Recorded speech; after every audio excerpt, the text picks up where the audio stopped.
Sagabal ang global financial crisis sa mag-asawang negosyanteng Pinoy para makamit ang pangarap na mapalago ang bagong bukas na restaurant sa Dubai. Galing at lakas ng loob ang kanilang puhunan, kaya madali silang nagtagumpay. May balitang madali sila kayo sa liyan. Si Norma Rodriguez ay isa sa maraming negosyanteng umaharap sa hamon at oportunidad na ibinubukas ng global financial crisis.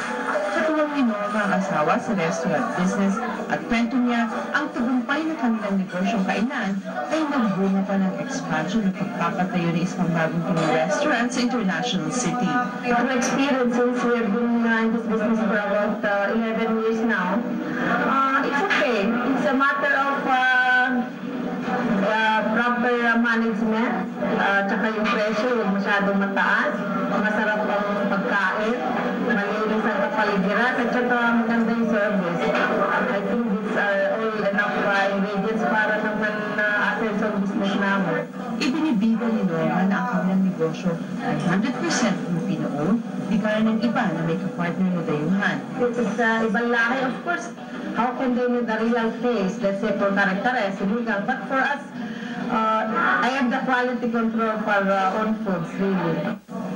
Karanasan din ang nagturo sa mag-asawa na itayo ang restaurant sa lugar na mas maraming executive na nakatira kaysa sa Karama at Sapo kung saan mas maraming kainang Pinoy.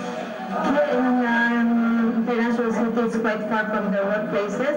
So, of course, they are really tired now when they come home. And as I notice, people here they have a little more budget than those people staying in Karamor. Kilalang International City dahil sa malawak na real estate development para maakit ang mga lokal at expats na nagtatrabaho sa Dubai na doon manirahan. Sa pagpapalugo ng negosyo ng mag-asawa, sumusiri ng mga kasama nilang kabayan na subok na sa customer service ng maraming panahon. Ang sarap ng iho ng bangus at manok, mga lumpiang sariwa ay garantisadong malasa at malinamang lang dahil na rin sa culinary expertise ng mga kasamahang Pinoy cooks. Dito sa UAE, sabay sa pagdami ng kainang Pinoy, ang patuloy na pagdami ng Pilipinong nakikipagsaklaran sa gitnang silangan, may krisis man o wala. Nagbabalita sa Middle East, Raquel Salinel, Dubai. Kauna-unahang pagkakataon, 4 na babaeng Kuwaiti